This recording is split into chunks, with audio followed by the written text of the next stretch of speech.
Hi, welcome to mix kitchen and vlogs. இன்னைக்கு நம்ம பார்க்க போகிறது வந்து ஒரு ப்ரீமிக்ஸ் ரெசிபி. இதை நீங்கள் முன்னாடியே வந்து ரெடி பண்ணி வச்சுக்கிட்டிங்கன்னா இந்த மிக்ஸை வந்து ஜஸ்ட்டு உங்களுக்கு நெக்ஸ்ட் டே வந்து காலையில் இட்லி வேணும்னா நாள் நைட்டு வந்து நீங்கள் ஜஸ்ட்டு ஒரு வாட்டரை மட்டும் நீங்கள் மிக்ஸ் பண்ணி நீங்கள் வச்சுக்கிட்டிங்கன்னா உங்களுக்கு நேச்சுரல் ஃபெர்மெண்டேஷனோட சூப்பரான ஒரு இட்லி நம்ம வீட்டிலையே ரெடி பண்ணிடலாம். அதுக்கு உண்டான ப்ரீமிக்ஸ் பவுடர் தான் இன்றைக்கி நம்ம பார்க்க போகிறோம். வாங்க ரெசிபி என்னங்கிறத பார்த்துடலாம். நம்ம சேனலை இன்னும் சப்ஸ்கிரைப் பண்ணாதவங்க மறக்காமல் சப்ஸ்கிரைப் பண்ணிக்கோங்க. பக்கத்தில் இருக்கிற பெல் ஐக்கானை ப்ரெஸ் பண்ணுங்கள். அப்போ தான் நான் போடுற வீடியோவோட அப்டேட்ஸ் உங்களுக்கு வரும். நம்ம வந்து உளுந்து வந்து ஒரு அரை கப்பு உளுந்து எடுத்துக்கலாம். நான் உருட்டு உளுந்து எடுத்திருக்கேன், அவல் எடுத்திருக்கேன், கெட்டி அவல். இது நமக்கு வந்து தேவையானது அரை கப்பு உளுந்து மாவு, அரை கப்பு அவல் வந்து பொடியாக்கினது தேவை. ஃபஸ்ட்டு உளுந்தை வந்து நம்ம ரோஸ்ட் பண்ணிவிட்டு நம்ம மிக்சியில் பவுடர் பண்ணிக்க போகிறோம். உளுந்தை வந்து ரோஸ்ட் பண்ணும்போது கலர் சேஞ்ச் பண்ணாமல் இருக்கணும், அப்போ தான் இட்லியோட கலர் மாறாமல் இருக்கும். அரை கப்பு உளுந்து வச்சுருக்கேன், இதை நல்லா வறுத்துக்கலாம். நமக்கு உளுந்து சூடானால் போதும், ரொம்ப ரோஸ்ட் ஆகணும்னு அவசியம் இல்லை. அதனால் ஒரு 5 minutes வந்து இது மாதிரி நம்ம வறுத்துக்கலாம். கலர் சேஞ்ச் ஆகாமல் இருக்கணும், அது பார்த்துக்கோங்க. நல்லா இது மாதிரி ஃப்ரை பண்ணிவிட்டு உளுந்து சூடாகிடுச்சான்னு பார்த்துக்கோங்க. தொட்டால் சூடு இருக்கணும். உளுந்தில் சூடாகிடுச்சு. இப்போது நான் ஆஃப் பண்ணிவிட்டு இது கம்ப்ளீட்டாக கூல் ஆனதுக்கப்புறமா மிக்சியில் நல்லா ஃபைன் பவுடராக நல்லா நைஸாக பொடி பண்ணிவிட்டு நம்ம சலிச்சு எடுத்துக்க போகிறோம். உளுந்து ஆறிடுச்சு. இப்போ உளுந்த மிக்சியில் போட்டுக்கலாம்.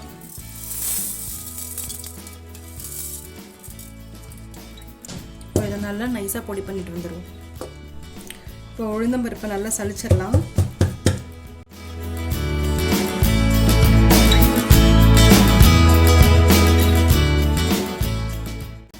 இப்போ உளுந்த மாவு நமக்கு ரெடி ஆகிடுச்சு. நெக்ஸ்ட்டு வந்து இந்த அவலை மிக்சியில் போட்டுக்கலாம். இதை நல்லா நைஸாக பொடி பண்ண வேணாம், நம்ம அந்த இட்லி ரவா இருக்கும் இல்லையா, அந்த அளவுக்கு பொடி பண்ணால் போதும். இப்போது இட்லி ரவா வந்து ரெடியாக இருக்குது. இது நான் வீட்டில் பண்ண இட்லி ரவா. இது வந்து உளுந்து மாவு, இதுவும் நம்ம வறுத்து அரைச்சி சலிச்சு வச்சுருக்கோம். இது வந்து அவல் வந்து மிக்சியில் பொடி பண்ணி வச்சுருக்கோம். இது வந்து ரொம்ப ஃபைன் பொடியாக இல்லை, கொஞ்சம் கோர்ஸாக தான் இருக்குது.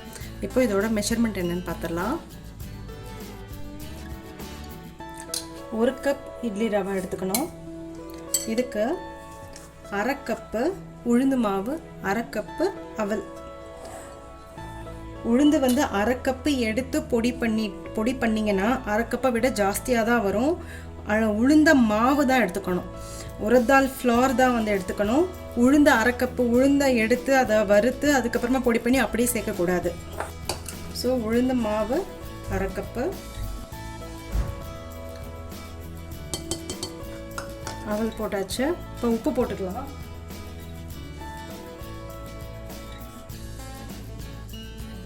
உப்பு போட்டுட்டு நல்ல ஒரு விஸ்கர் வச்சு நல்லா இந்த மாதிரி ஈவனாக வந்து மிக்ஸ் பண்ணிப்போம்.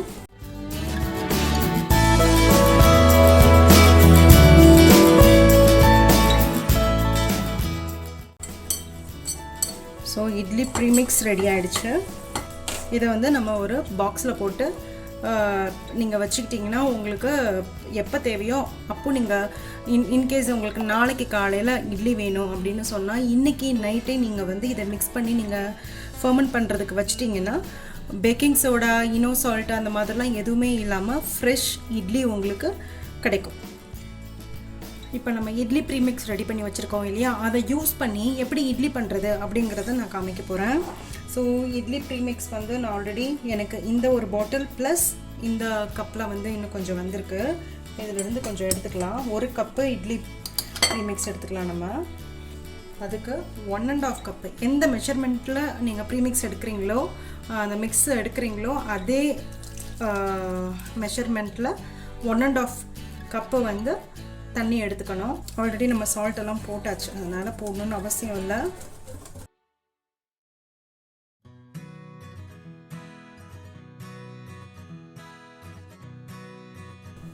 கட்டி இல்லாமல் நல்லா ஈவனாக மிக்ஸ் பண்ணிக்கோங்க. இப்போது இதை க்ளோஸ் பண்ணி வச்சுட்டு நெக்ஸ்ட் டே காலையில் நம்ம இட்லி வந்து தாராளமாக சுடலாம். சூப்பராக குழந்தைங்களுக்கு கூட அந்த இட்லி கொடுக்கலாம். இதை நம்ம மூடி வச்சுட்டு நாளைக்கு காலையில் எப்படி இட்லி சுடுறதுங்கிறத பார்ப்போம்.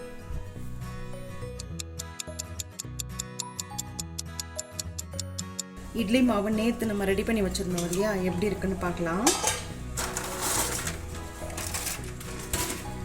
பார்த்தீங்கன்னா நல்ல ஃபெர்மெண்ட் ஆகிருக்கு. இது நல்லா மிக்ஸ் பண்ணிக்கலாம். தண்ணி வந்து உங்களுக்கு தகுந்த அளவுக்கு ஊற்றிக்கோங்க. உங்களுக்கு எந்த அளவுக்கு கன்சிஸ்டன்சி வேணுமோ அந்த அளவுக்கு ஊற்றிக்கோங்க. 1.5லேருந்து 2 கப்பு முடிய நீங்கள் தண்ணி ஊற்றி மிக்ஸ் பண்ணி வைக்கலாம். நல்லா மிக்ஸ் பண்ணியாச்சு. நான் ஆல்ரெடி வந்து தண்ணி காய வச்சு வச்சுருக்கேன். இட்லிக்கு பிளேட் ஸ்டாண்டில் ஆல்ரெடி நான் எண்ணெய் போட்டு தடவிட்டேன். உங்களுக்கு வேணும்னா நீங்கள் நெய் கூட போட்டுக்கலாம்.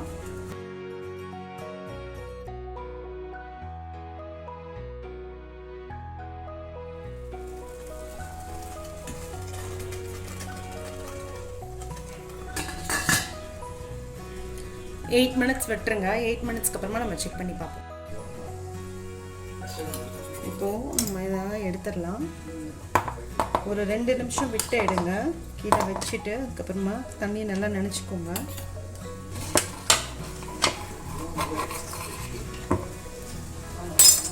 பாருங்க எவ்வளோ சூப்பராக நல்லா ப்ளஃபியாக வந்திருக்கு பாருங்கள் இட்லி.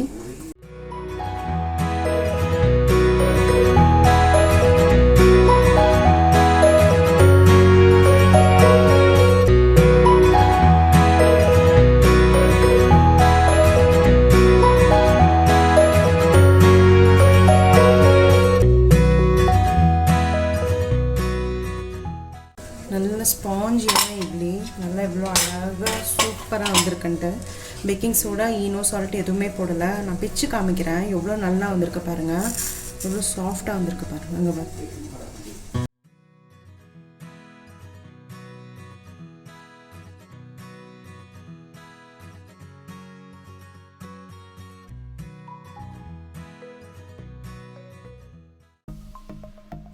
சப்ஸ்கிரைப் பண்ணுங்கள். மறக்காமல் பெல் ஐக்கானை ப்ரெஸ் பண்ணுங்கள். அப்போ தான் நான் போடுற வீடியோஸோட அப்டேட்ஸ் உங்களுக்கு வரும்.